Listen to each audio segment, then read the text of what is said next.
On things we can control, we've done great things.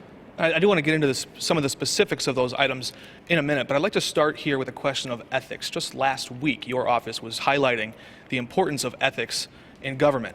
Yep. And just this last week, we've learned through reporting and looking at some documents that the chairman of the procurement board, you appointed Mr. Frank Valla to that position when you took office. He allowed a lease to pass, and this lease is going to cost state taxpayers $2.4 million over the next 5 years. That building cost $575,000 to buy outright.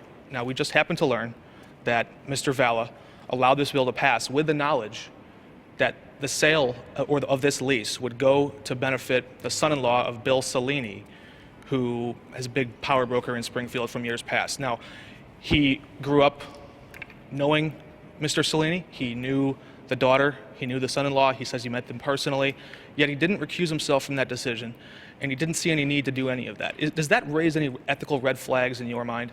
Well, as you know, procurement law changes came in a few years ago to completely keep the governor's office out of any procurement process, so we have not been involved at all. I learned about this the same time that you did.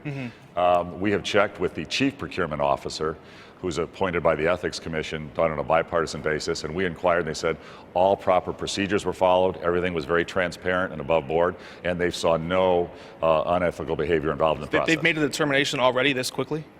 We've checked with the chief procurement officer and inquired what they've determined and how the process went, and they said they'd see no ethical issues. Okay.